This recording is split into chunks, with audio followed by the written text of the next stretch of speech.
Vamos passar agora para um outro tópico aqui, que é como preparar o adolescente para a prática do apadrinhamento efetivo. Claro que, né, é algo bem grande, mas vamos falar algumas coisas essenciais que vocês pensam na preparação, vocês conversam diretamente, como é? Veja, primeiro a conversa com eles, né? Então, o ideal, né, seria que os técnicos, tendo tempo e conseguindo, fizessem rodas de conversa com os adolescentes semanalmente, para entender que angústia que eles têm, que dificuldades eles estão tendo, o que eles estão desejando, que eles estejam conscientes da sua situação processual. E caso, né, vocês vão explicando para eles o que é o apadrinhamento, é muito importante explicar qual que é o papel do padrinho, para que ele serve, que função que ele vai ter na vida deles, que não tem nada a ver com a adoção, né, porque às vezes eles estão com medo disso. Né, os adolescentes têm medo, mas eu nem quero ser adotado. Então explicar certinho o que é isso e com eles verificar quais são as idealizações que eles têm, o que eles imaginam desses padrinhos, como que eles, né, o que eles esperam, para que você vá mostrando que os padrinhos, o foco é a relação afetiva, não é dar coisas e não é só levar para passear. Porém, isso vem junto no pacote muitas vezes, o que vai ser bom, mas dentro disso poder viver outras coisas, poder vivenciar, ter pessoas que ele possa conversar para além dos profissionais da instituição.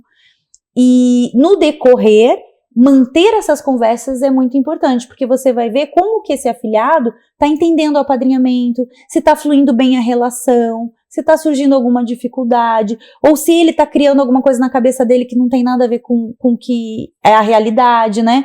Ou, por exemplo, tá imaginando que esse padrinho no final vai adotá-lo e na verdade esse padrinho só quer ser padrinho mesmo.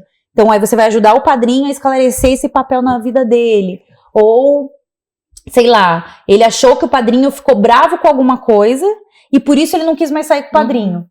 Porque o medo de ser rejeitado já faz rejeitar. Você vai perceber isso e vai conseguir mostrar para ele que não, quais são as outras formas, como que ele pode resolver isso, né?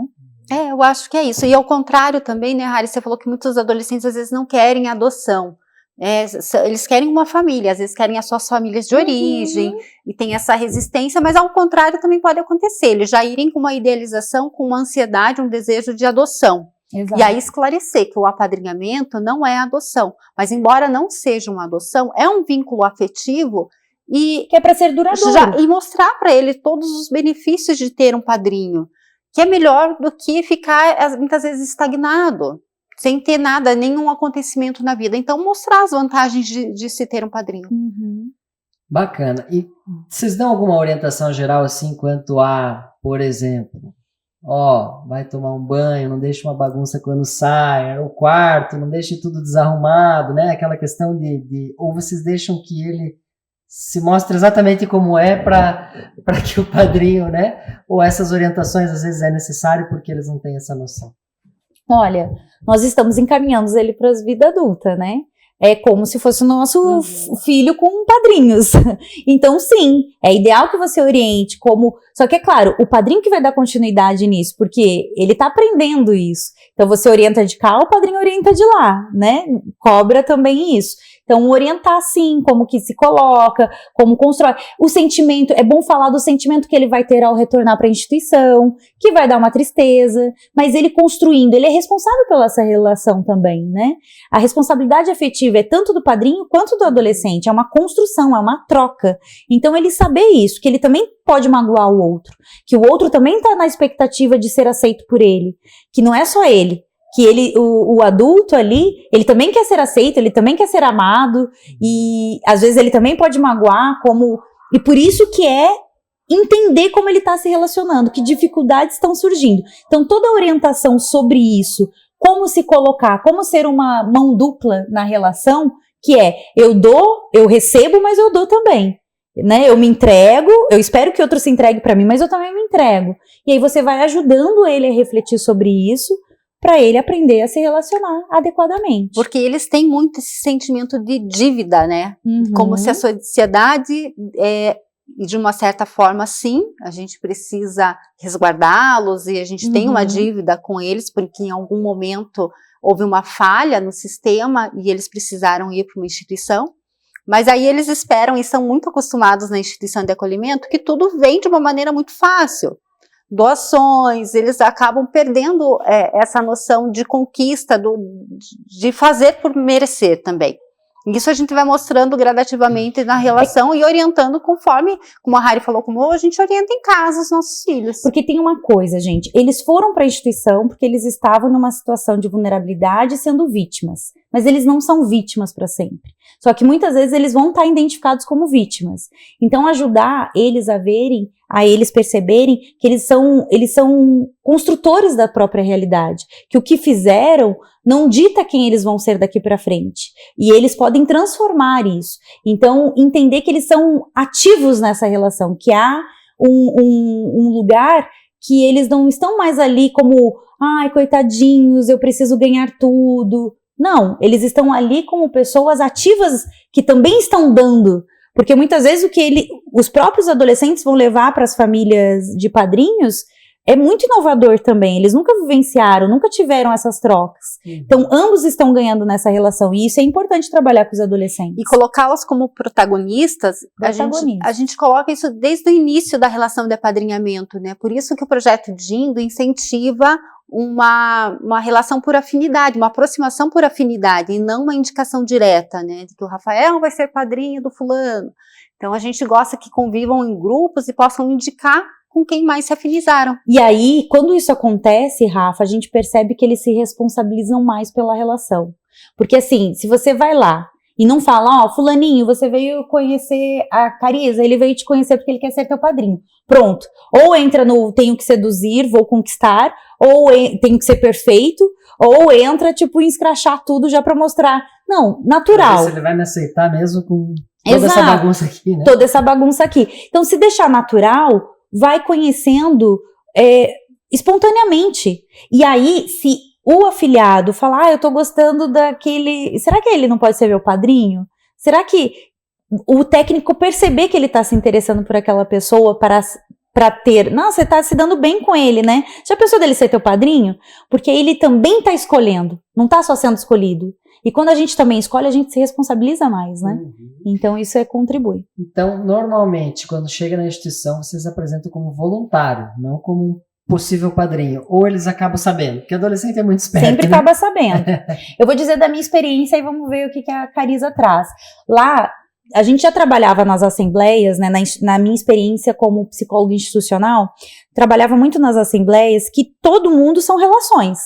Assembleias é reunião com os adolescentes. Isso, a gente fazia reuniões semanais com os adolescentes para discutir várias coisas, desde as relações com os profissionais, com qualquer um que entrasse na instituição, e tudo são relações em potencial, né? E como se relacionar com essas pessoas. Vai muito voluntário em instituição de acolhimento. Então a gente sempre trabalhava eles isso, que seja ali nas atividades de colégio, seja ali dentro da instituição, seja em qualquer ambiente que eles atuem, que eles troquem, que eles estejam ali, porque aquela pessoa pode se tornar um amigo, pode se tornar um padrinho, pode se tornar uma família nova, a gente não sabe, né, o que é tipo namoro também, a gente quando conhece as pessoas, a gente não sabe o que vai ser nosso namoro, né, então, dentro das relações, é importante ensiná-los a estarem ali numa troca constante, então todo mundo é voluntário. Quando que se torna padrinho? Quando as afinidades vão acontecendo e vai vendo que aquilo vai ser benéfico, e que esse está desejando isso e aquele também. Aí sim você vai encaminhando mais, pelo menos era assim que a gente dizia. Aí ele trazia esse desejo, será que aquela pessoa tem vontade de ser padrinho? Como a gente sempre falava disso, eles mesmos apontavam. E a gente já sabia que ele estava ali querendo. E aquele padrinho já sabia também que ele já estava mais de olho naquele lá. Então, eles mesmos já vão falando, o teu padrinho nem tinha dito ainda, mas eles mesmos já começam a direcionar, sim, né?